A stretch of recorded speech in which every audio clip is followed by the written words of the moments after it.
Great. Well, welcome back again for the second session of this, and it always, should I say, gives me great pleasure to introduce Tom Quinn. Now, I've introduced Tom on a couple of occasions, and I would have to tell you that every time I come back to introducing him, the biography has got longer, and the list of publications has got bigger, and the list of directorships and executive advisory positions gets broader and longer and wider, and I'm beginning to think that Tom is quietly taking over the world, in fact, out there. So, but he has always been a great strength and a link to us here in Trinity, and he's come and spoken for us many times, and at different types of forums, and to students, I would have to say, any students that are here, postgrad students or whatever, in the room, do make time to try and say hello to Tom, because he's one of the most inspiring teachers that we've ever had come and speak within the School of Medicine, certainly. He is a HIV physician, infectious diseases physician, and has, in addition to his many other roles, practices medicine, continues to practice medicine at a very high level and to publish very widely, particularly in the areas of the epidemiology, pathogenesis and phylogenetics, really, of HIV disease and associated STDs. I mean, you've published, 900 papers, and I think at least at this stage. I'm glad the Dean of Research has left the room here. You know, we'll be binding ourselves up against the mother of all performance indicators in the future, you know. But also has extensive experience in the implementation of care programs covering huge areas, you know, and has still found time to become very involved in education at undergraduate level and also at postgraduate level. Tom serves as an advisor on HIV and AIDS, you know, to the World WHO, the Office of Global AIDS Coordination, PPAR, to UNAIDS, US Food and Drug Administration. He also heads up the consortium of 91 US universities for global health, in addition to being the director of the Centre for Global Health in Johns Hopkins. He has very close links with Makerere University in Uganda and very close links to Ireland. And he is one of the County Clare Quins we were chatting about last night. A long family, a long tradition of Quins, going back a long way, and a big family man. He has acted as an advisor to the School of Medicine for a number of years in progressing the academic medical centre model that we believe has been very instrumental in helping the School of Medicine and in Trinity College to become deeply linked as an institution, and which we will hopefully see further progress on as we progress towards developing the new National Children's Hospital. So Tom's advice to the School of Medicine and to the college at the very beginning of that process, I think we're beginning to see the results of it in yesterday's announcement. We're delighted with that. He's also helped Professor Barry and the school leadership in developing the Institute of Population Health, which is shortly to be completed on the Tallaght site. And he's been extraordinarily generous with his time and his energy in helping us to develop Tidy and its programme. So he has served on our international advisory panel for Tidy, and every single time he has come to Dublin, he has provided time for Tidy and to help us plan the next events and to inform our thinking about new directions to go.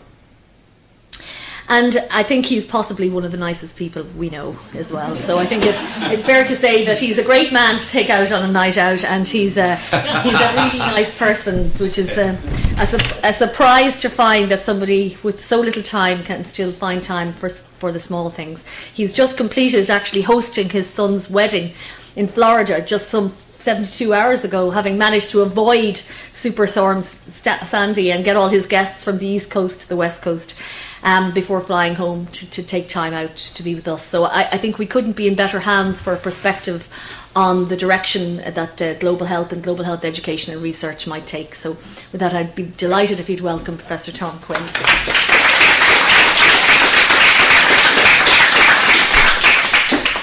Martina, thank you very much for the kind introduction.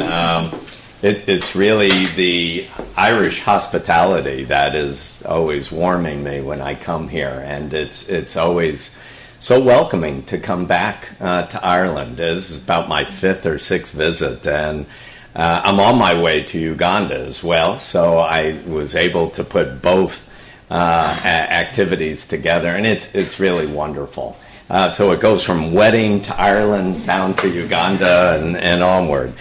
So time's limited, so I'm going to go fairly quickly, and I want to save lots of time for discussion. But I have to admit this morning's discussions, particularly Irish Aid, and I'm going to comment on a few things about that, are really very refreshing to actually see the commitment that Ireland is making towards education and research. It's something I wish U.S. Aid was more committed to. And I know when you sit in donor rooms, you've got U.S. Aid sitting across the table from you, and they have a big pile of money. And they, up until recently, very recently, education and research were not on their agenda at all. So to come here and to hear that commitment means so much to me, and that I'd like to take it back and try and influence those policymakers back in the U.S. I mentioned to Martina, and I know I'm off script here, but I learned that from Bill Clinton. He's always off script. But to give you an idea about U.S. Aid and the commitment that American universities are having, as much similar to Trinity, is there was an RFA. I know you may have heard of this.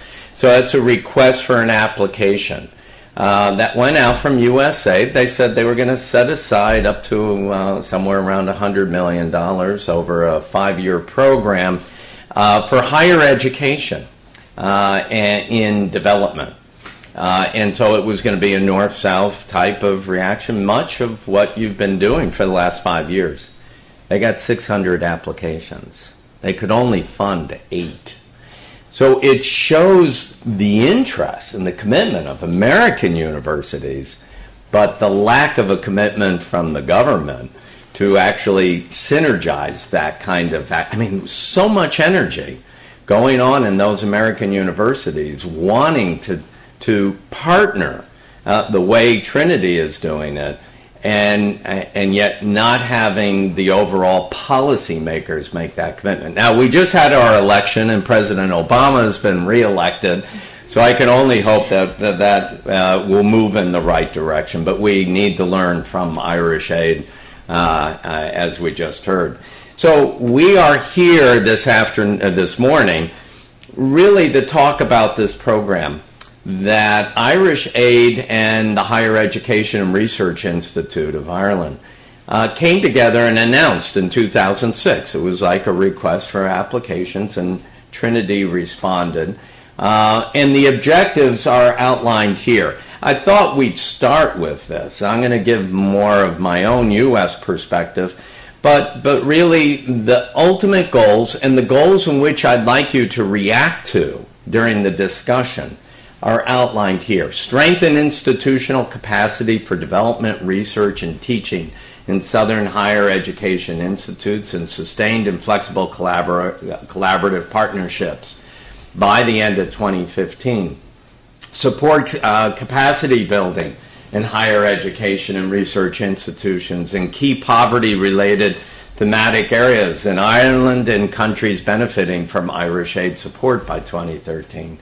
And lastly, to support Irish Aid's mission in reducing poverty, much of what you were discussing, by contributing to the achievement of the Millennium Development Goals. So those are the three specific objectives.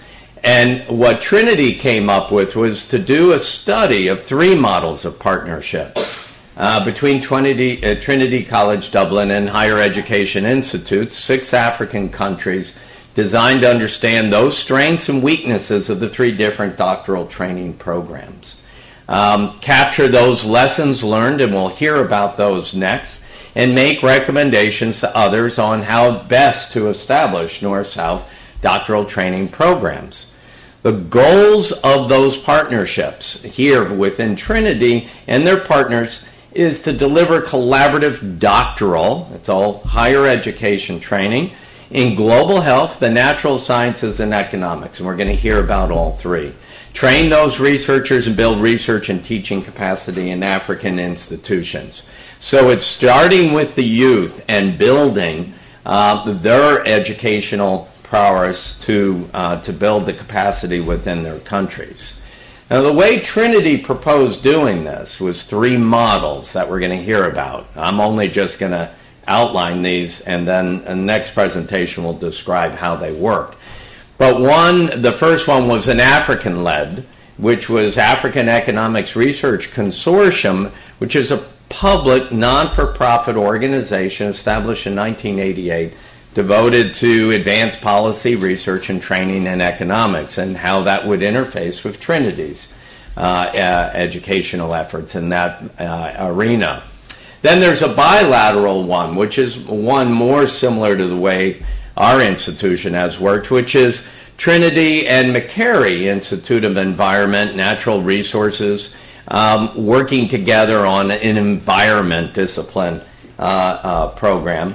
And then the third program we'll hear about is the multilateral program. That's an international doctorate in global health, the Indigo program. Innovative, launched in 2009 and coordinated by the Center for Global Health and with partners in Africa, Europe, and North America. Columbia, one of our partner schools, has been involved in that. So these are the different ones. And in my thinking about it, what are some of the measurements of success that you can, compare these to ultimately? Now, it's early in the program. 2015 was the mark, but this is some of the ways that we've been looking at it. And sorry about it looks like my Mac and PC didn't quite join together, but I thought I would go through these. So the first is you can't have a successful program unless there is a shared scientific interest in that particular arena and the ability to expand focus and high-quality research. You need to have committed African and Northern leadership with long-term multi-source funding. Can't always be just from Irish aid. In this particular case, you've got to diversify. We're doing that all the time. I'm always banging on the door of the Gates Foundation because I need them to supplement something else that we're trying to do.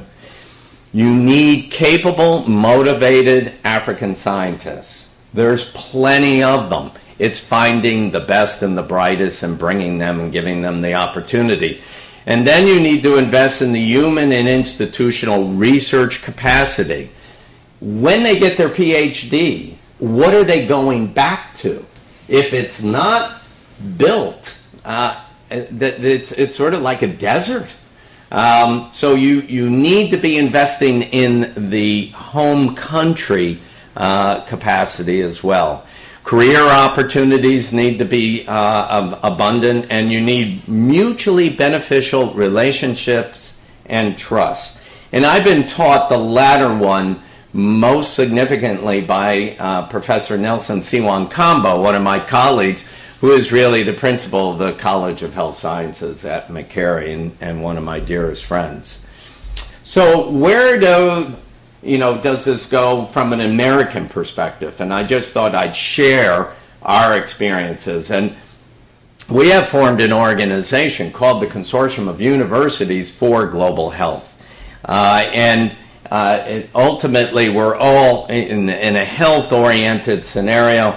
We're all about trying to save lives in different ways. And we've made a commitment that universities are probably the bedrock in which education and innovative research really does arise. And this is just one of my diagrams just showing how we interface now in modern technology. And we heard about that this morning. I mean, I have a little video unit, a little computer much like this. It sits in my office, and I can press a couple buttons, and I'm in direct communication with Malawi, with Mali, Uganda, South Korea, not North Korea, unfortunately. And it's absolutely amazing through a bandwidth that's been expanded over the years. We can now directly communicate and influence activities that are ongoing. I think the universities are the leaders in this, and I think we should be working more and more with them. Now, I'm prejudiced coming from a university, but where does research really come from? It's really the best and the brightest on the university campuses like Trinity or Hopkins or Harvard or Stanford and other places. That's where the education and the training really takes place in preparation. We can endorse faculty exchanges to enrich the experiences, but ultimately we also want to get involved in service. And we've been doing that. Best example or paradigm that I like to draw from is HIV/AIDS. We did the research on it. We found the drugs that make it work. Now, how do we deliver the drugs in the best and the best models of care? And it's the university people that can really do that and influence the policy along the ways. So we believe they can be a transforming force in global health. They build on inspiration and the passion of the students. That's the exciting part. And it's the part that really keeps me going. And we go after solving problems, hypothesis building, and then going and solving those problems. We can work to develop these interdisciplinary sustainable collaborations. And this morning, what did we talk about at breakfast? We talked about One Health, not global health, but One Health. The interface between veterinary medicine and human medicine and the diseases, and how that then interfaces on environmental issues. So there's a lot that can be done, and it breaks down these silos. Not a lot of, I'm glad the provost isn't here to see this word, but in a lot of ways, my Center for Global Health was created to break down the silo mentality of the School of Public Health, School of Nursing, School of Medicine. Very separate entities with separate leaders, strong leaders, but someone in the field of global health was to serve as a bridge to facilitate collaborations. And so I think that is serving its purpose, but could go forward. And I think we need to evaluate these, and hence we're coming to that point that we're going to hear. How do these, these three models work, and which one's better, and what are their pros and their cons? And so I'm going to take a little sidestep at this point before we get into those evaluations, and actually get into my arena, which is global health, and it's really the human health crisis. And Vincent, I understand you were interested in the human health workforce. This is a major threat, and Africa is probably feeling it the worst of any area. And it comes back to what role can universities now play to address this crisis. Now, it's very health-oriented, and this could be done for environment, it could be done for engineering, architecture, many other things. But here are just some basic facts. 1 billion people, no access to a skilled health worker. 4 million health workers are needed today to improve child maternal health. WHO recommends a minimum for all countries, minimum 23 health workers per 100, it should say 100,000 or people, or sorry, 10,000 is correct.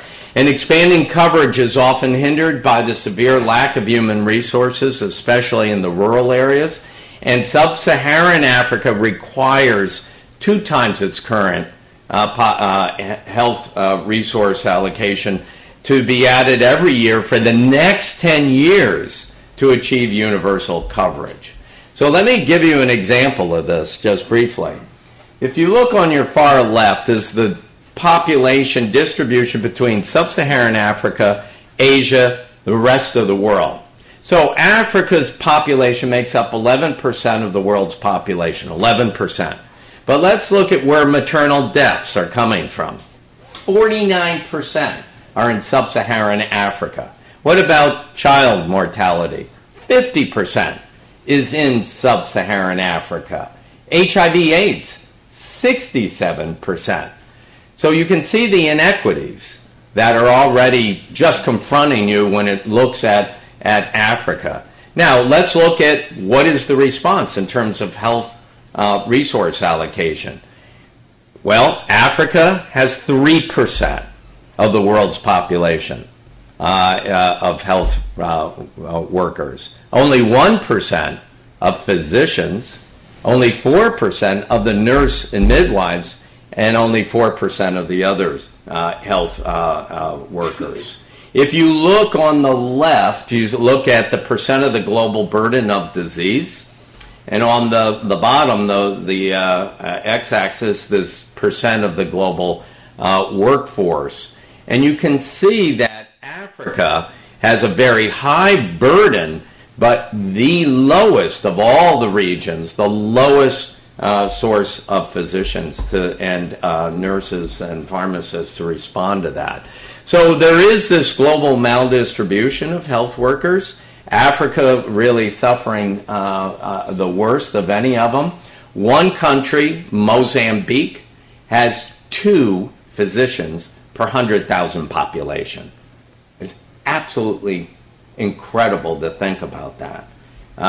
So these are dire problems. The schools in Africa are limited in size and number. There's faculty shortages, infrastructure and weaknesses, limited advanced training, distribution challenges. And at the same time, you have what are called push factors for those that are trained in Africa to leave Africa. It's pushing them out. Why? Lack of postgraduate training opportunities, insufficient practice opportunities, poor remuneration, security concerns. I threw in HIV/AIDS. Then there's the pull factor, which is up in the north, like Ireland, like the U.S. Training opportunities are much more abundant. You've got practice opportunities, which give you better remuneration, better technology, and family opportunities for education and so forth. And so we're going to have to recognize that those are problems that we need to deal with. And so just a year ago, we launched a new program, and it's called MEPI. So it's the Medical Education Partnership Initiative. And it's funded at $130 million for 5 years, 13 medical schools in 12 African countries. Makerere was one of the awardees. 17 African and 20 American partners. So like in Uganda, it's Makerere got the award, but it partners with 4 other medical schools in Uganda. It's really a wonderful program. And we have a coordinating center that overlooks at it. What are the themes? Produce an increase in the number and quality of medical graduates, increase retention and geographic distribution, increase regional relevant research. Quick snapshot of where they're all located, and most of them Central and Eastern and Southern Africa, a little bit in West Africa, and Nigeria primarily. And we're hopeful. We'll have to see how this works. It's only 1 year old, so we have a learning process, and we'll have to do an evaluation at that point. So that was one kind of model that we have focused in on. Now I'll move to a second one, which goes back to the doctoral training, and that is, remember I said that some of the measurements of success is that you've built capacity and that there's something for the people to go back to after they're trained. And so we've developed through the National Institutes of Health an entity called the International Centers for Excellence in Research. Now these are partnerships, and they vary across the world, but primarily focused in Africa, addressing critical global health problems. And they're the usual cast of characters. If we go and focus on Africa, because that's today's topic, these are where our ICERs are located. I actually direct the one in Kampala in Uganda, and my partner is Nelson Siwankambo. And we have a doctoral and postdoctoral training program that's built into it. But ultimately, what we're trying to do is build the capacity in country right now. We're putting investments in laboratory and field-based research So they'll get their education maybe 1 year in the States, but they do their thesis work all in country, working with investigators from around the world. We're focused on translational research, not always just theoretical, and we've been including infrastructure development in the field type of training. This is just some examples. The photograph here up in the upper right, since you used to work in Rakai, this is our new laboratory that we built and committed to. We now have 30 Ugandan scientists actually working there. This is a remote rural area of Uganda. We're very, very excited about this. And it does interface with the local community. We call Rakai health through research. That's our motto. Health through research. And we try to influence policy. We've been having training that does, as I mentioned, take place in the U.S. For the classwork. But we're looking now, how many do go home? Did we address that push-pull problem? And you can see we now have about a 90% return rate. And that's after 5 years. They're still in country. So we consider that a success. And it's because we created, I believe, a career for them to go back to. They want to stay in their home country. It's just sometimes there isn't those opportunities to go back. And after a period of 8 years in our Rakai facilities, we've generated now 6 PhDs, 30 master's degrees, 15 bachelor degrees at Makerere. Actually, we've supported those, 65 diplomas and certificates. And I can't tell you how excited I always am to return to Rakai and to see what's taking place there.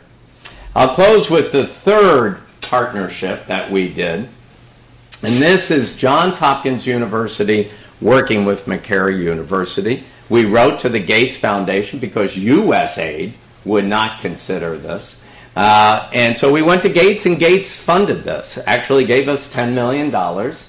And what it was a 2-year partnership, which continues now into its 5th year, where we actually exchange curriculum.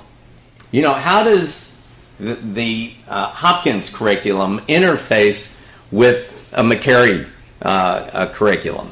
And actually, we learned from the Makerere. I think we benefited more in the north than they did in the south. But it was a good exchange. We have professors that go back and forth.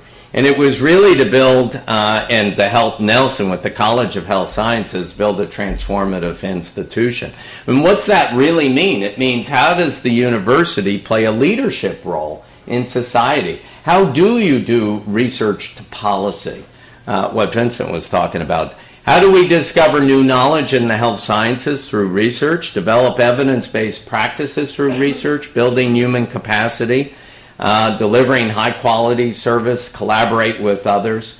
One thing that we felt was lacking at Makerere, whereas we learned about your community-based education, what's called COBES, I thought Makerere was weak on, and that was mentorship. It was taking the time of their top professors and saying, you've got to devote 20% of your time to teaching the next generation and to actually, mentoring them as they go through that program. And so we have built now a computer-based program which is very focused on mentorship and how to get a grant funded. Because you can do all your PhDs, but if you can't find funding at the end of the pipeline, then what was that PhD for? It's not going to continue that based research. So we really feel mentorship was really very critical. So it was the College of Health Sciences with our 3 schools And we had our dean of each of these 3 schools spending time there with the deans of each of the others and their faculty, building, I think, the next generation of curriculum. And so one of those things was supporting the new medical schools that are taking place in Uganda, developing the public health training at other locations, and the COBES was very important. That's their community outreach education. Last slide, sorry to go on. I learned that from my Irish ancestors. The gift of the gab, and yes, I did kiss the Blarney Stone. I'm sorry to tell you all that. So I'm going to start out with research. Research is the essential component that ultimately leads to the best models of service delivery and provision of care to the people who need it the most. Early investments in training and career development of both the North and the South scientists will pay huge dividends in the end for long-term capacity and building in global health. Remember, it's one thing to bring the students here. You need to monitor the return rate because there are lots of temptations up here, and you need to make sure they have a career to go to when they have completed their training. And ultimately, what we really want is second-generation training, so that the new PhD ultimately becomes the new professor teaching in situ in his own or her own host country. And that is happening. We want to see it happen more. And I think it will take place. Now, the North-supported global health training produces a lasting collaboration and brings foreign scientists into the global community. I think that's very important in the professorial exchange like we have here today is really ultimately what we're looking for because we can learn from you and vice versa. So let me stop it at that point and really go immediately to our evaluation. Let me introduce Dr. Ogenna Uduma. She's one of the Tidy Doctoral Program officers with responsibility for coordination of the Indigo program. Ogenna comes from the biomedical background with extensive experience of lab-based research. I'm glad to hear that. And has several posts with global health teaching commitments and developed an interest in qualitative and health systems research. She's brought these experiences and capacities to manage students and supervisors across a wide range of settings to bear in the development of the research report that all of you should have now. There's a 2-page synopsis of that, the posters outside, and the full report is available. But without further ado, Ogenna, welcome.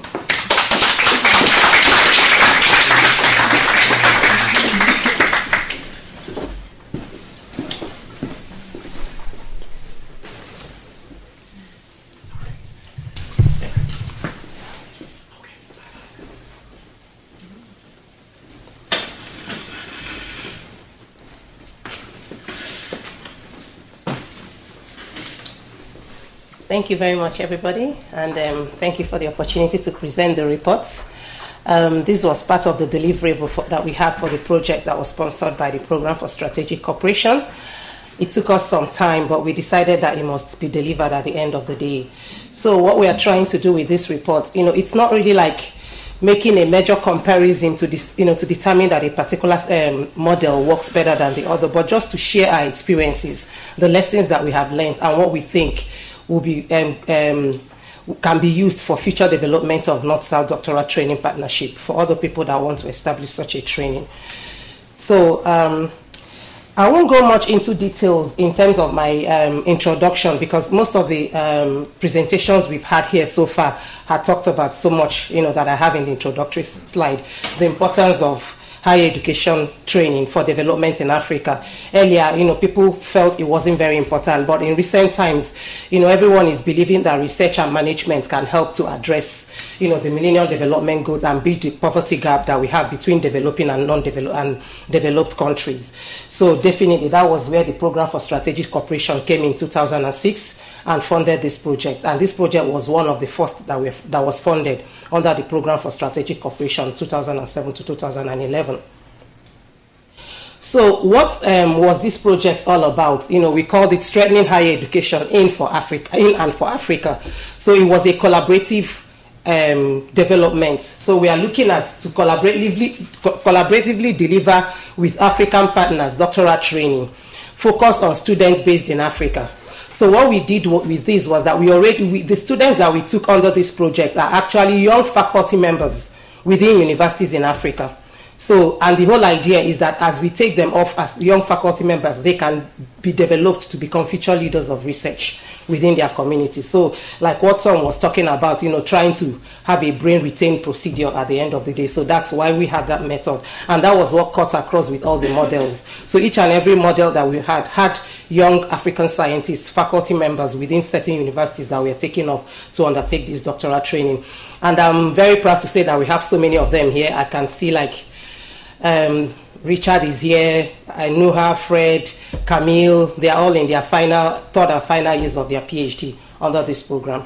So, and then another thing we wanted to do was to raise awareness and build development skills of Ireland-based doctoral students. So in this we have what we called the TIDY model. So that model is actually addressing development issues as for island-based researchers that want to or are interested in conducting development-based research or are interested in doing their research in developing countries. And I also have in this room part of that class for this year because that model is already going on. We've been having it since Monday and we are finishing it tomorrow in the evening. So we have this series of modules where we get island-based researchers together, young PhD students, and we tell them about, adapting research methodologies to developing country conditions. So we are not teaching them research methodology as per se, but how to adapt these things within the developing country context. And, we now have the analysis, the evaluation, communication managed by TIDY, which is part of what we are doing today. And like I said earlier, it was funded by the Irish Aid. Now, this is Mark's slide. Mark is the director of Indigo. So we looked at, what are the requirements for doctoral training between rich and poor countries. Definitely, certain things are involved, and one of them is lengthy consultations. And I think each of our model went through this stage. Okay, we had all those consultations. We had through partnership, and good negotiation, open discussions about ownership, and I think that came up in all our models because that was what we all had at the end of the day. And like Tom mentioned earlier, explicit capacity building elements without patronizing. Then of course the parity of esteem, strong focus on research utilization.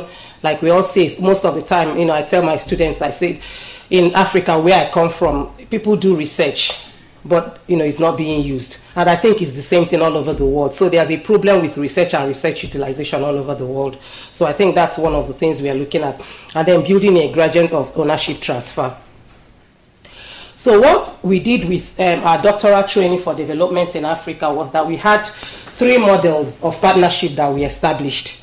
And the first model of partnership was the Indigo, which was, we call the multilateral. That was the International Doctorate in Global Health.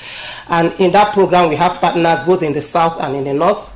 And then we have the bilateral model. I'm going to talk about them more in details. And that is the collaboration between TCD and Makerere, University of Environment. And under that program, we have one co-registered student doing his PhD in environmental science in the field of wetlands and climate change. Then we have the program that we call the African-led, which is basically housed by the African Economic Research Consortium. And then we have our teaching staff going to teach in the collaborative PhD program that is being delivered by ARC. So what we are doing under this model is that we fund PhD programs, but as I'm talking to you, I'm the doctoral program officer, but I don't even know the PhD students. So they are based in Africa. They are managed by ARC. So we just send in some money to ARC to be able to sponsor these students to have their PhD done within that process. So that's how it works. So I would say that the process of delivery, will not only train researchers and future research supervisors, but also we are looking at directly strengthening capacity of the participating institutions through learning by doing. So basically that's what we had here. So I just have this slide, showing like sort of our African partnerships. So we have the TCD, then we have under the Indigo, that will show you the broad range of partnerships that we have in Indigo, and then the Makerere, and then the ARC. And, the ARC, they also have other awarding universities like, the Dar es Salaam, University of Ibadan, Yaoundé, Cape Town, and other 4 awarding universities. Innocent is here, and, by the time he's responding to this presentation, he can talk you through more about the process in ARC, if there's any need for that.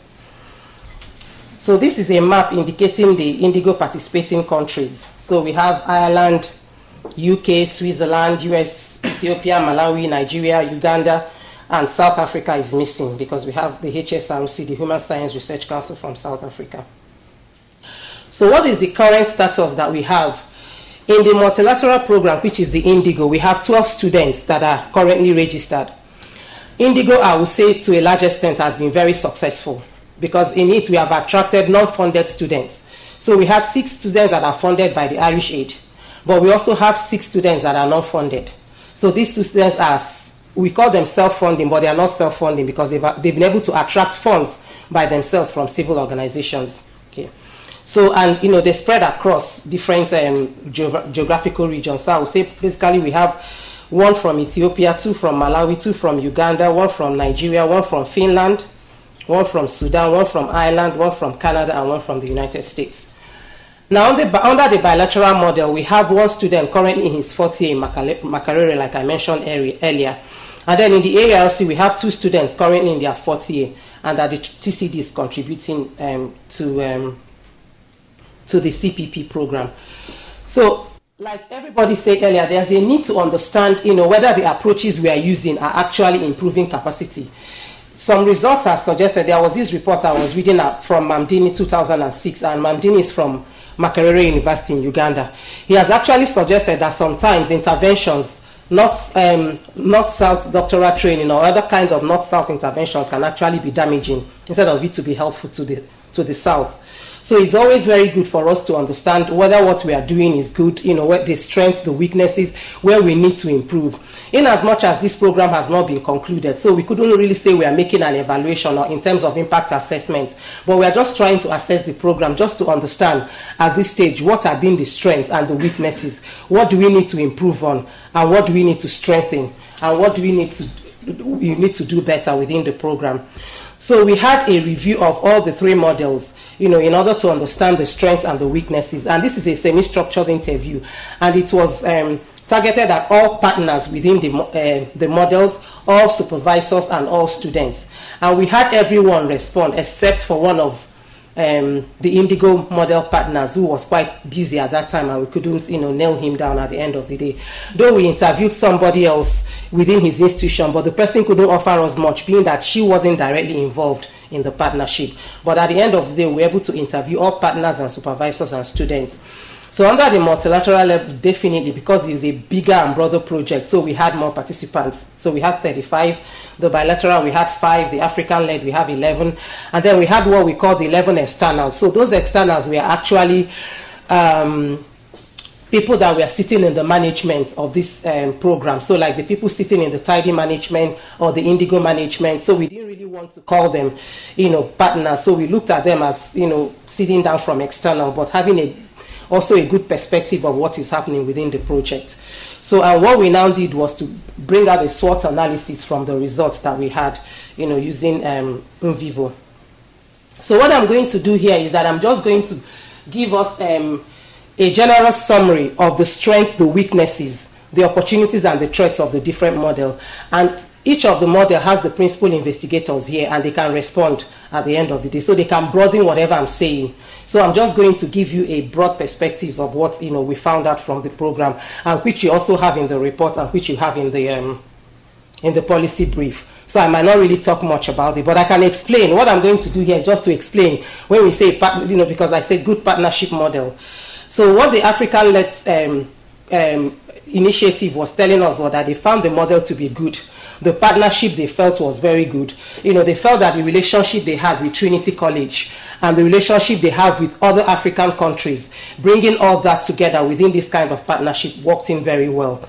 Okay, and they believed that whatever we had done within this partnership was building economics capacity, was strengthening training in local universities, because they have this big program they have twice a year, biannual, their collaborative program where people from different regions come to teach their PhD students, and they believe that it has added so much value to the PhD they produce within ARC. And that definitely, that it contributed to capacity building and economic development in Africa, and that they found the program to be cost effective, because in that program we didn't bring in students from Africa to come into Trinity at any point in time. So the students were registered in universities in Africa. Okay, so they are trained within their context. So they didn't need to travel. So the travel cost, the payments for non-EU fees, was not applicable to this particular situation. So they found it to be quite cost effective. Now, when we look at the weaknesses, one thing they found as a weakness for this program was the funding structure. Now, Irish Aid was actually funding some students within this program, but the ARC, as it were, did not have any contact with Irish Aid, which were the program sponsors. So they felt that, being sponsored by Irish Aid, they should also have some kind of interaction within the funders that were funding them. So they found that to be a major weakness. They wanted a direct link. They wanted something coming in from Irish Aid. They wanted someone coming in from Irish Aid.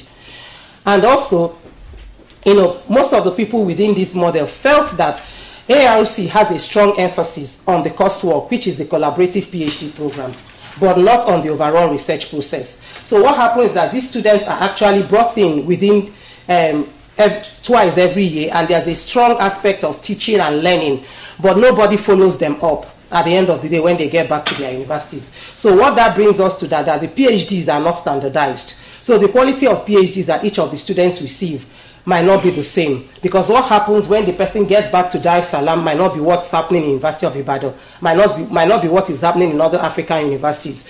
So because that came out, that when the students were talking back to us under this program, they are saying that, look, they don't have adequate infrastructure in terms of even having adequate faculty members to teach them some of the core modules that they need to undertake within their own institutions. Okay, and the opportunities, this one cuts across all the models that we used, is the immense demand for PhD in the South. So there's need for more PhD training in the South. They need to build on collaborative networks. And of course, one of the threats, like Vincent mentioned to us, is the current economic climate. So funders are reducing the amount of money they give out to funding. And then the enabling environment and the high management costs. For ARC, they felt it was a huge cost managing such programs, because they are like a central body and they administer grants from various institutions. And what they are looking at is that these their partner institutions, they are not thinking about what it costs them to administer such grants. Okay, so they actually do pay for the students to be part of the program, but they are not thinking about ARC themselves and what the cost is. So that is not, the cost implication for ARC wasn't modeled into most of the partnerships they have. So ARC now have to bear the burden and the cost of managing these diverse grants that come together. So that's one of the major issues that came out from the African-led. And then under the bilateral model, the partnership was found to be very equitable. The two partners come together, because it's just a bilateral model. There isn't so many people, not so many people to manage at the end of the day. So the partnership, they saw it to be quite equitable. The supervision model was very good. The supervisors are the student is jointly supervised by the partners within this program. So they jointly supervise the student, and then that the program is basically a student-centered program, and they found it to be quite cost-effective and good sandwich nature, in terms that the student comes into Trinity, like he was in Trinity at the first year of his registration and spent 4 months here learning some processes before he went back to Uganda, and then he's expected to come back to Trinity again in January next year, sort of to write up and do certain things before he goes back. So they found the program to be quite good in terms of that nature. But one of the major weaknesses that was identified in that program was that the program is very limited in its capacity, in that there's only one student, and they believe that what the student can do in terms of building capacity within that process might be very limited. Okay, and the issue around the nature, the timing, and the planning of the sandwich program. So the timing wasn't very appropriate, the planning, the nature, certain things needed to change.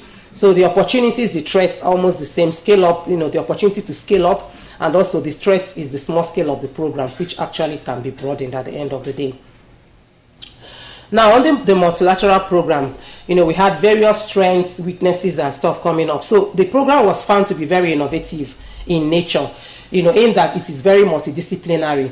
The students actually, in the Indigo program, the students will spend 1 year in the north, not necessarily in Trinity, and within that year, they will spend like 4 months in Trinity, and then they take another 4 months to go out to Columbia, and then they take another 3 months to go to the Human Science Research Council in Africa, where they get involved in global health projects, big time global health projects. So they found that to be quite innovative because they are seeing global health from different perspectives. They are learning about global health from different perspectives. They also looked at the interdisciplinary nature, the fact that people from within disciplines were actually involved in the program.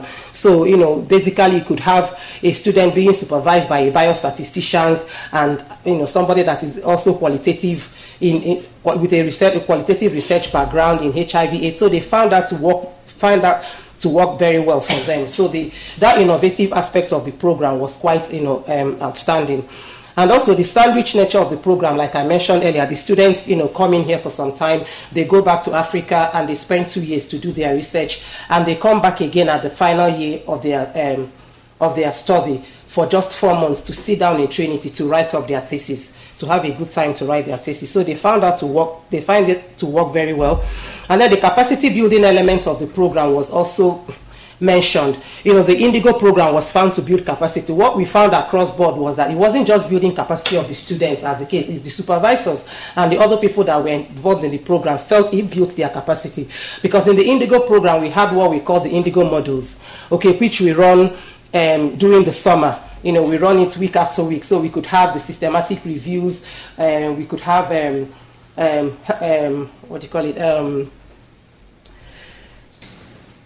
one that Harvard will do for us, case studies in global health delivery and stuff, and in vivo. So we get also the supervisors to be part of these reviews, and the thing actually worked out very well. So they found it to be very, to build capacity, and then the joint supervision too was working out very well. In as much as it worked out very well, it was also one of the weaknesses, but the students and the supervisors and the partners believed that was building their capacity, because in some students could have a maximum of 4 supervisors, people bringing in particular expertise into the students' project. And with that, other supervisors are also learning from that particular expertise that that particular individual would bring in. So the program design and structure, was also very innovative. The structures that we have of having the students travel around, seeing global health from different perspectives, the design of the program where we have somebody centrally managing the program, looking after the students, the supervisors, and the partners within that program. So they found that to have worked very well because it helped in building, communication, and it helped in maintaining things absolutely very well within the program. But the weaknesses that are coming out from the Indigo program, the major weakness or the first weakness was the institutional challenges. That cuts across, institutional challenges within participating institutions and also within the Trinity itself, that was the granting institution. So, other institutions talked about the fact that most of the money was left within Trinity. So they couldn't really assess so many things, so they were being, funds were not disbursed as much as they would have loved. And there were earlier things that were planned during the Indigo project.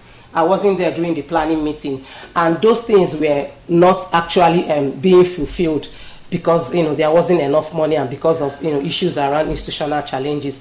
So that really came up, but I think we can broaden more about this when the Indigo principal investigators will be responding to this presentation.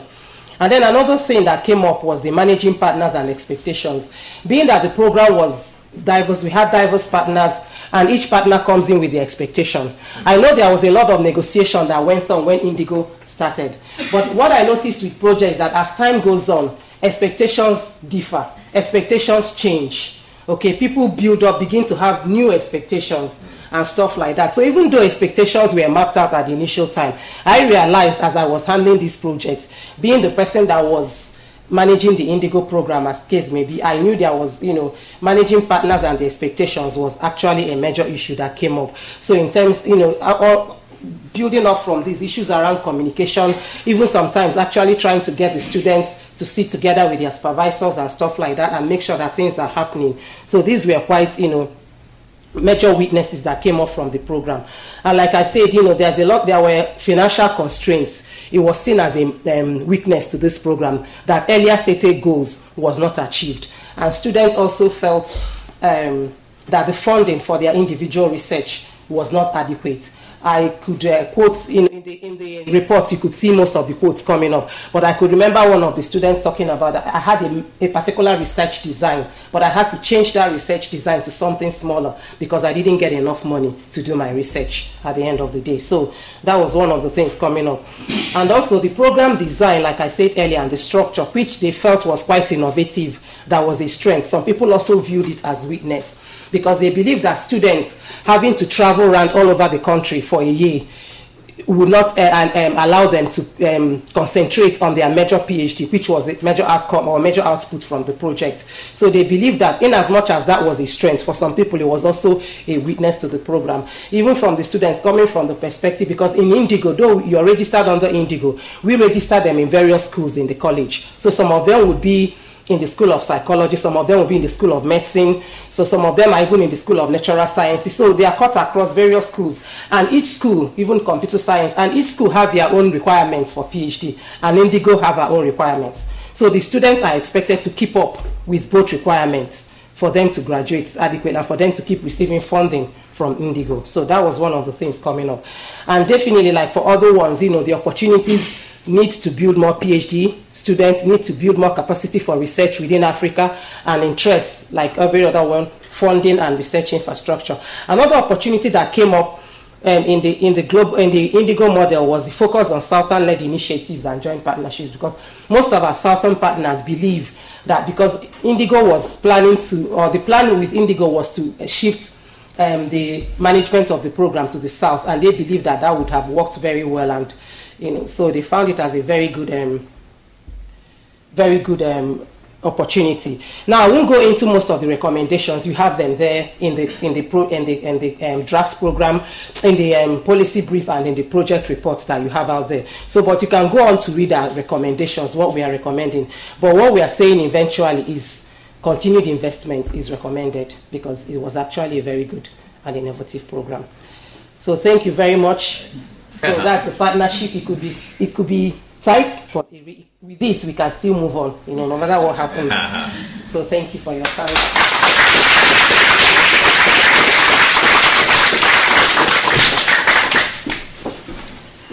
We're going to move into the discussion period now for the rest of the meeting, and I'd like to invite our discussants to come forward to the front. At this point, let me make a few introductions. Professor Frank Kansiime is Deputy Director of the College of Agriculture and Environmental Sciences and Professor of the Department of Environmental Management with a specialty in environmental ecotechnology. He's one of the respondents today who'll be talking about some of the PhD training, nurturing close relationship between student and supervisor. Ogenna, you've already heard. Professor MacLachlan is a professor of psychology here at Trinity and director of research in the School of Psychology. He conceived the Indigo program and is the director of the International Doctorate in Global Health, Indigo, and associate director for the Center for Global Health, and a visiting professor at the Center for Rehabilitation Studies in Stellenbosch University in South Africa. We have Dr. Nazarius Tumwesigye, I probably mispronounced that, associate professor in the School of Public Health at Makerere. And I had a very nice opportunity to meet with him and share some of our joint students who have interacted with us, who got his PhD at Hopkins and is now his department director. So a really nice opportunity.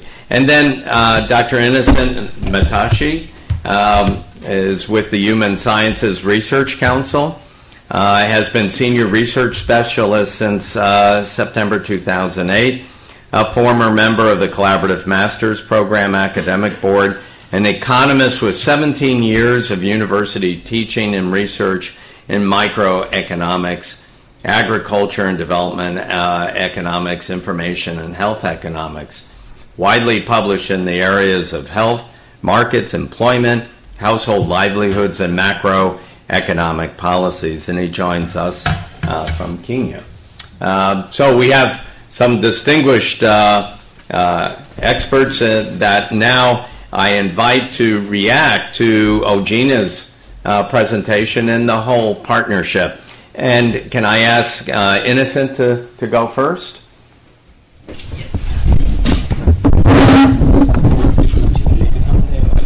Do you have slides? Yes. Yes, then come on.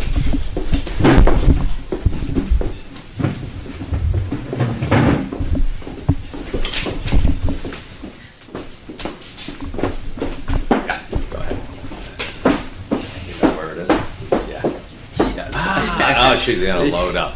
Yeah. Very good. It should be quick.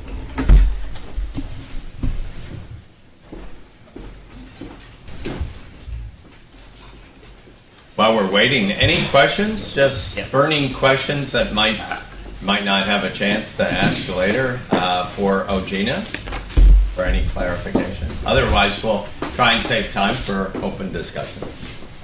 Innocent. Okay. Morning, everyone. I think I will just start by, I think I enjoyed Ogenna's presentation, and the work that has been presented here is very close to the ERC's heart, and we continue to try as much as is possible to build capacity that remains in Africa. In fact, the idea of ARC is to retain capacity within the developing world. I say this because in the recent years, we've started doing much more than just work in Africa, but also work in other developing areas, Laos, Afghanistan, and in Latin America, in Guatemala, El Salvador, Honduras, and so on. So let me just quickly, I won't go through the whole presentation, but what I wanted is just to give an idea of what it is we're about. And we're about strengthening the development of sub-Saharan Africa. Yeah? We do that by trying to strengthen economic management within the continent and to retain continent-based specialists within the region. Now, the objectives are to enhance capacity of locally based researchers to conduct policy-relevant economic research, to promote and retain such capacity, and to encourage its application in the policy context. Our training modality, and I think here we will need to sit down and explain what the modality is. I noticed that we have, there is a slight misunderstanding between the research side and the training side. Now, these work hand in hand, but the biannual process is actually a research training part of the PhD process, and we have what we call a joint facility for electives, which is merely at your coursework side. So the coursework side is supposed to be 2 years, and then the thesis training is the biannual process plus the thesis development. So our training modality includes coursework, comprehensive exams, which is unlike in most African countries, and I think here we differ with South Africa a lot. the comprehensive system does not exist in South Africa. So it's a complete departure from what Brian presented. Now we also have retooling workshops where we not only include the students but also the professors. And what we normally do is get the very top economists in the world to come and retool our professors in the region. That way, we develop capacity within the universities and the institutions we work with, and making sure that that capacity goes to train the students that we involve in. Now, a lot of the stuff I will just gloss over. I like this because we at ARC generally make sure that the females in the African context always get a rough deal for one reason or the other. So what we do as ARC is make sure that the social economic responsibilities of female students are taken care of in all our training programs. And here we show a student who gave birth during one of our training sessions, and we provided all the support. And the other two ladies are actually from underrepresented countries, South Sudan and the Democratic Republic of the Congo. Now, this is ARC's coverage. As you can see, we cover most of sub-Saharan Africa, except Angola and Somalia. We cover Somaliland. Now, the participating institutions, I think we have gone through those. It's UCT in South Africa, Tanzania, Nigeria, Cameroon, Kenya, South Africa, Ghana, Nigeria, and Cote d'Ivoire. Now, I just wanted to cover the themes, the research themes that we cover. They include poverty, agriculture, income distribution, trade, regional integration, finance, political economy, agricultural productivity, resource management. And the faculty that we use come from across the world. Now, let me explain the difference between the biannual system and the joint facility for electives. Our students are registered in African institutions to do coursework. So that's micro, macro, and quantitative research methods. Now, after that, after they pass in their institutions, they now come together in what we call the joint facility for electives. And they spend 4 months taking optional courses, normally 2 of them, plus other courses including French, and if they are English, and English if they are French. And after they graduate from those courses, they now move into the comprehensive system where they write comprehensives. Now, the biannual system is where these same students, as they finish and graduate from their coursework, now come together again in a biannual conference where they present their proposals, and they present these proposals to 200 world-renowned economists in different areas. So that system is to develop their research side. Now, after they present the proposals, they then go away and start working on their data collection and initial work on their thesis. Then they come back again to present their work in progress, so that this same body of over 200 economists again guide them and hone their expertise towards completion.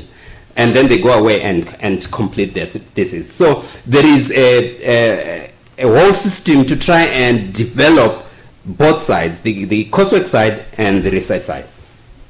Now, I just wanted to give you a rundown of what we've done so far over the 20 years we've been running this. We have managed to graduate about 3,000 master's students. 300 students were awarded PhDs, and then we have partnerships with the World Bank, with IMF, with the top institutions that we have. Now, the research policy nexus what we try and do is we try to make sure that all research that we carry out has got a policy message. And we communicate that to top policy makers from the presidency down to the secretaries, permanent secretaries, not lower than that. So we communicate that in what we call senior policy seminars, workshops. These we hold once a year. Then we have national policy workshops where we communicate this to lower level civil servants and technicians within the governments and central banks. Then we have special regional policy workshops. These are we have with partners like Citibank and other financial and development institutions. And we have dissemination workshops, policy papers and policy briefs, and outreach. Now, our partnerships, as I said, includes TCD, Irish Aid, Bill and Melinda Gates, governments, ACBF, DAD, NORAD, and so on. Overall impacts, we have had quite a bit of impact. Our alumni, as I said, covers most of the development agencies that we have. The challenges is where Ogenna was talking about when she was talking about they not being a component of overheads in the support that we get from some of our partners, and that makes it all very difficult. I want to stop there, and if there are any questions, I will be happy to answer. Thank you.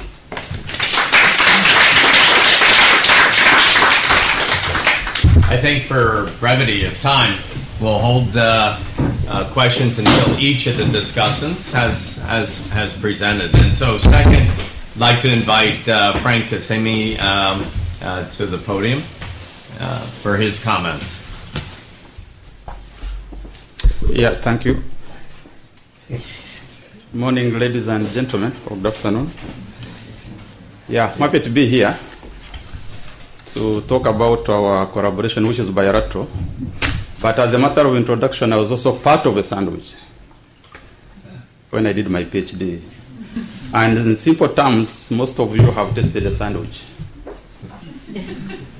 The sweetest part is something in between. So you have the supervisor and the student in between. And the interesting thing is that if that student in between tastes nice, then everything goes nice. Yeah. And that's the experience we have. So for this collaboration, actually we had a colleague of mine whom I supervised under the master's program. This student approached me. He was from a different faculty. He says, I want you to supervise me. Then the next question I asked him, I said, what do you want me to supervise you on? Because I don't see anything written down, nor did you send me any concept note. So this student went back. Within a week, actually, he came with a proposal, which I thought was fascinating. So that's how we started the relationship. So after his master's, he went and applied for a job at Guru University. Fortunately, he had published part of his master's, being a keen student. And I remember him telling me, he says, after the interviews, the chairperson was the vice chancellor, and the question he asked him is, how did you manage to publish your master's thesis?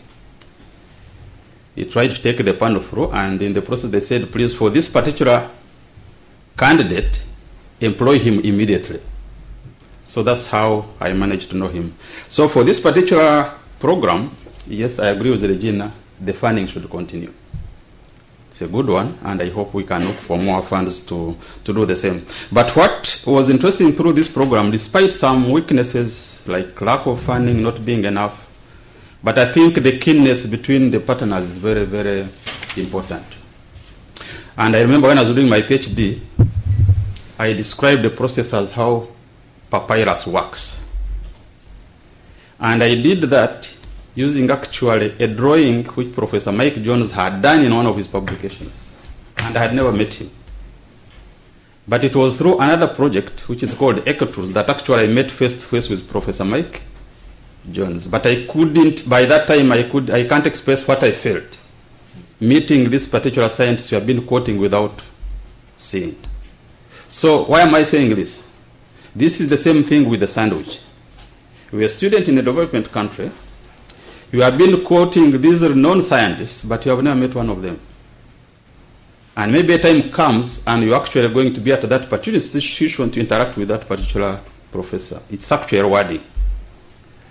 So when we talk of the sandwich model, you can talk of teleconferencing, video conferencing, but still the face-to-face is important. And what we have noticed is when students come from Africa, let's say to Europe, they start doing things differently. And we think that is actually an added advantage. And what I usually tell my students, especially the undergraduates and those who have joined the masters, I tell them when I was doing my PhD, I was living within the vicinity of a supermarket. But at times I didn't have time to go to the supermarket. Now the question is, if you are an African student in an African university where resources are scarce, and still where do you get enough time to concentrate on your studies? So why I'm saying this is, during the sandwich program, it is also important to select the students carefully. You need a student who can commit time to his or her study. It's very, very important. Because when you're in developing countries, you have so many things which can distract you. So you need that student who is committed. But what we found out is that that commitment is actually cemented when the students come to developing countries to do part of their, for example, literature search and write-up. They start seeing how things are done differently. So on the overall, as far as the sandwich program is concerned, and from what the report has said, I think it's important during initial stages, how do you select the students, and how does this partnership move from that way onwards? And another point I think which the students also express is what they get and the benefits they gain. You start looking at things differently. You are supposed to submit, keep in touch with your supervisor, and submit those reports at particular times. There is no escape. There is a clear timetable. You need to communicate to your supervisor every monthly. You cannot be communicating the same thing and the same results. And maybe that's what Brian pointed out, that whereby you have the students and they are not following up their activities. Now, of course, the good thing also with sandwich, depending on the university you are in, like what we are doing is that, like Makerere, Professor Mike Jones is appointed as one of the supervisors. So he's recognized by Makerere as a joint supervisor, which also brings quality in the work. So overall, I agree with Regina. Of course, the scale is because we had one student. But I think if funds are available, it's a good model which can be expanded. And the point is, students get exposed, they get experience, and they start doing things differently. And more importantly, they get retained in their particular universities. Mm-hmm. But how that one should be done is, as we think of the sandwich model, let us also have a facility whereby a student can have facilitation to concentrate on their research. You have the Swiss model, whereby they say, if you're employed by your university, we don't facilitate you. Whereas this one was slightly better, whereby a student at least has a monthly living allowance. Because if you don't do that, as Brian said, then you have the student actually going to do other things in addition to the studies, and that affects the progress. So with those remarks, I think, thank you very much, and we hope the basket will be there, and we look for more.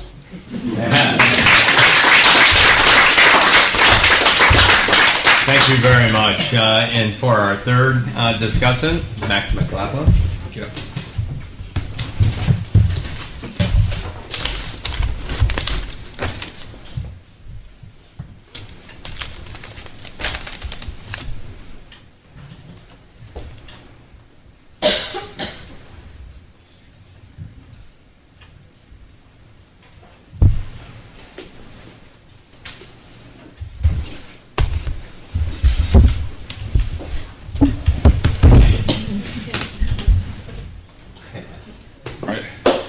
Okay, thank you very much. Very rapidly, as you can see, I'm going to... Okay, the first slide has messed up, but anyway, that was supposed to be a representation of the various different partners involved in the Indigo program, because in a sense I'm trying to speak on behalf of the Consortium, as also will Naz, but give the particular perspective of Trinity. Okay, here we go. All right. it's fancier than I recall. So we have partners, as Tom was saying, from North America, from Africa, and also from Europe. And indeed, to the partners you've already heard about, we also had brought in for specific projects partners from Hopkins, from Aberdeen, and from Seaput, also in Cape Town. So those are the sort of groups that have been involved. I won't go into a description of the programme. You've heard about that. I think probably the strongest message we want to give out, and it's not just because the Global Health researchers are sitting in front of me here, is that we have benefited from having really fantastic students coming from a whole lot of different disciplinary backgrounds. And it really is about the students, but it's also about the staff and the collaborations and relationships that we've built between us there as well. Now, I've pinched this slide showing where the students come from. Not only do you have to be very bright to get into the programme, you also have to be very good looking. And I think you will agree that is the case. But we've been able to attract people internationally, and you know that is a great benefit. It's also presented some challenges, and I will talk about those right at the end. There's many challenges. Okay, so my brief here is to talk about 3 key organisational learning issues in Trinity. And some of those issues are difficult, they've been extremely frustrating, and they've been uncomfortable. But it's important to say that they are things that can all be fixed within Trinity. So they're things that have been developed because of the way I think Trinity has designed these difficulties into our project. So perhaps the first one is research governance. And I suppose a fundamental component of research governance is that it should facilitate trust and respect. That is, it builds human capital between different aspects of people involved in a project. So this is what is called an institutional research project. So it's a project that is given to an institution, and an institution can apply for it, but you can't apply for it, if you like, as individual researchers. So that is a wonderful recipe for organisational politics. Because people are concerned with, who's going to be running the project. Is my bit of the university getting its due presence in it, and so on and so forth. So, even with the best will in the world, my belief would be, from an organisational learning point of view, that building capacity is not best achieved through institutional projects which focus on specific research targets. Building institutional research capacity is a great aim, but I would question whether that's best achieved through this type of project. So I've said here that really we need the same standards of accountability. So if I'm running a project for the EU and there's problems in that project, then I have to explain to the EU why that's happened. I'm directly accountable. Within an institutional grant, it's the institution that's accountable, albeit through different officers within the institution. Okay, so that's one uncomfortable theme. Here's another uncomfortable theme, and this is around the idea of how do you fund, how does an institution manage its funding?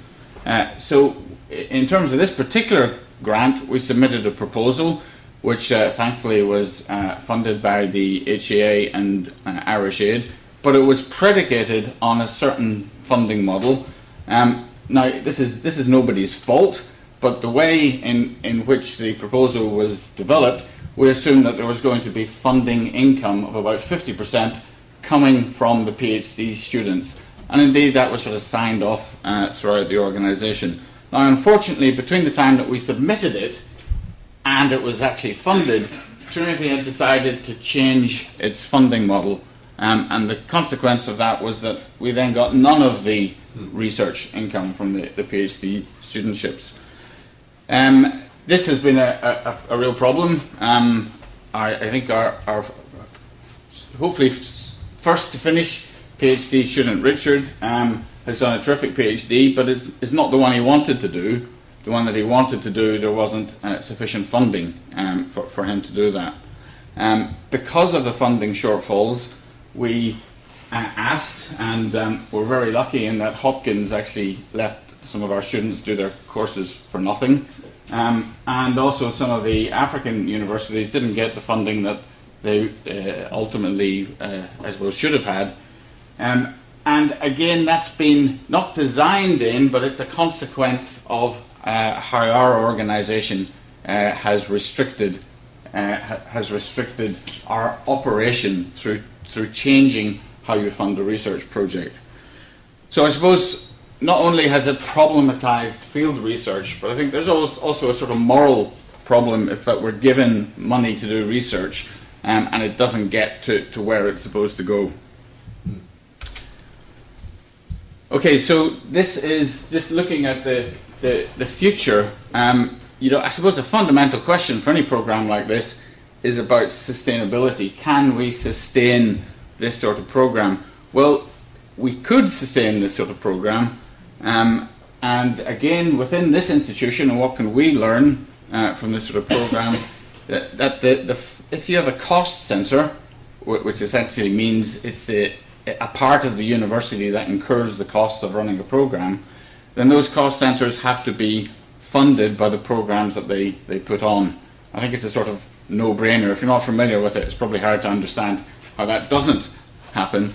But within our case this year, we had 38 applicants to do Indigo, and unfortunately we had to send out 38 rejections, because even though many of those students had funding, and indeed we have our globalization strategy, particularly focusing on China and India, and we had funded applicants applying, but because none of the fees would go to the centre that would have to run the programs, we were unable to take anybody on.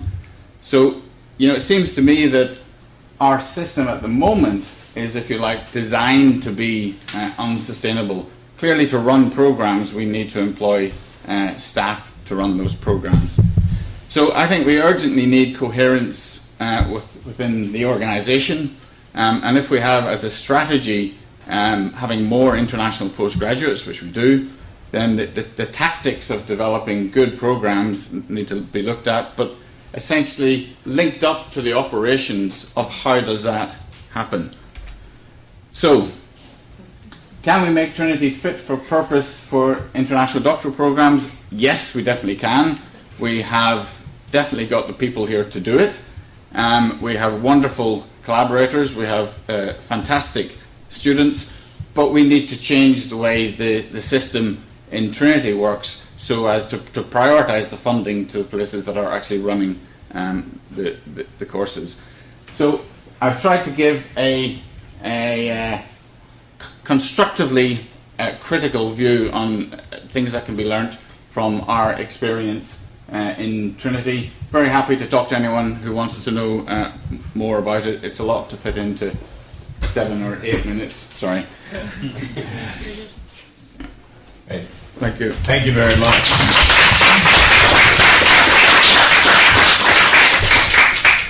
And Nazarius will be our final discussant. Then we can open up. So, allow me to stick to what's on the timetable, that's on the schedule, to respond to the keynote address and also look at shared experiences, mostly commenting on what Dr. Ogenna presented. First of all, one of the wonderful presentations I've ever listened to is actually what Dr. Tom Quinn has presented. It reflects the new thinking, the modern thinking in regard to partnerships with African institutions, African whatever.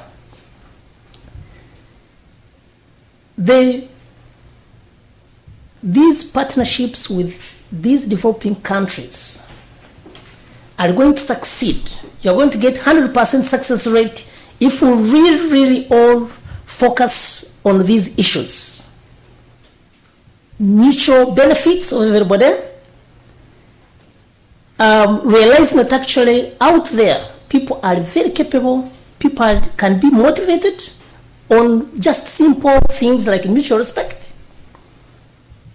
You have people who need some kind of time to be with them and work on what is not coming out. You work with them and then you see results coming out very, very, very well.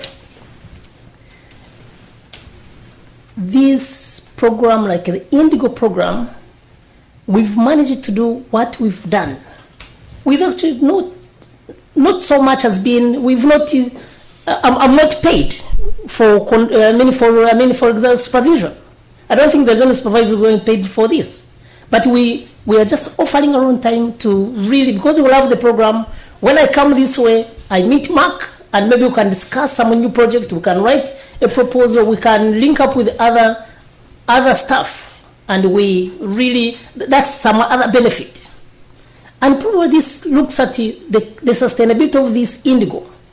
I wish you look at those possibilities of actually reducing expenditures on so many other things, and look at these benefits. And we can encourage volunteers who can get into this program and help in supervision without necessarily having to pay them. So I think we can sustain this Indigo program. We can sustain all these other models of training in that kind of way.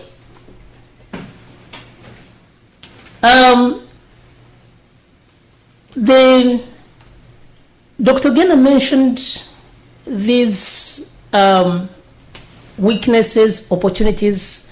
I really fully agree with them. The issue of finance, it's a big problem. But as I have said, if we really get into looking at so many other benefits, it's possible to work around costs. If it is so difficult to maybe to fund an air ticket from somebody from British Columbia to here, maybe there could be some other resource person within Ireland or within maybe Africa or within the UK who can actually come here, conduct the course, and maybe at no cost, some volunteering. Tom, I don't know how much you are paid. You've paid Tom to come here. I don't know how much you paid him to come here. You see? That'd be a big zero, yeah. Yeah, that's the thing. Yeah. So why can't we? I don't know either. Yeah. Probably this is the way to go for. This is the way to go for Indigo. This is the way to go for these bilateral and Africa-led kind of approaches. And in my view, we need all these. They're given some kind of different blend. Only that we just have to work on some of these weaknesses. Indigo, the expenditure is too much. But probably we can cut costs that way. I would love to keep coming to Ireland as long as these other side benefits are actually available. The benefits, I'm not saying any money, but I'm talking about coming here and I sit with Fiona and write a bid. Coming here and I sit with Seppi. Seppi was here, she left, and we write a bid on something. To me, that's wonderful. Some of these bids may not go through, but it shows some collaboration. It shows there are other things I can benefit from. So if we can have that kind of working, we can. And really, the most important thing is the issue of mutual benefit. Let me tell you, Africa has very highly potential people ready to work in all different kinds of circumstances. All they need is just mutual respect. And this has been very well demonstrated by Tom Quinn. So you just need to understand the way they are working and everything will go perfectly well.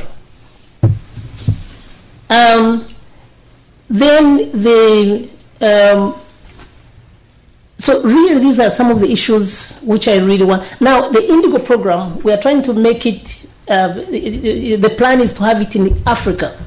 And then probably here at the TCD you have like an advisory body and whatever. To me, I think, yeah, thank you. This is really wonderful. This is possible. But we need also to work out on modalities. on how this power can be transferred. If we come, let's say, to Makerere, if Makerere reads all this, tomorrow, suppose we really have all the instruments of power, shall we have people from Colombia coming to Uganda? Shall we have the same kind of support as Mark has been having? You see, from all these partners. If that's really done, if there's so much commitment to that, I can assure you this would be a wonderful thing. Working to fight poverty, working to fight lack of facilities, lack of education, lack of the PhDs in Africa, it's better you actually work with them. And getting to Africa could reduce some of these costs, and everything goes very well. To me, I think all this is very much possible. All these models we've mentioned, and there are actually other models, like the Karolinska model. I can assure you each of these has its own blend. It brings in some other aspects of training which are really, really wonderful. So we needed to get a way of supporting this and cutting all these costs to get to what we want to do. Thank you very much.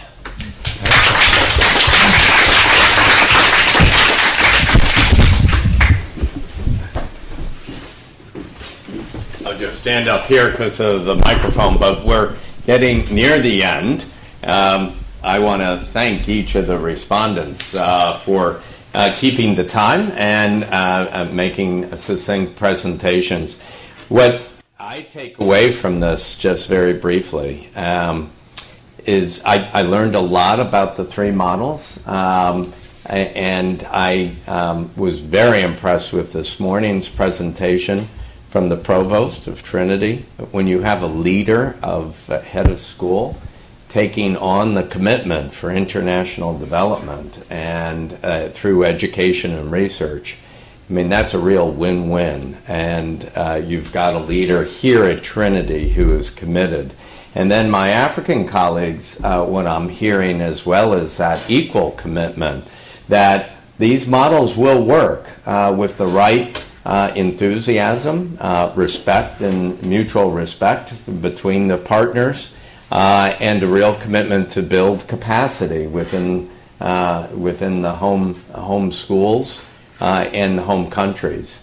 So I really think all these models do work. They have different advantages and some disadvantages, but they need to be tailored to what the particular field may be, what the particular mentor may be. And again, I use the word mentor, supervisor, and professor. It's absolutely key.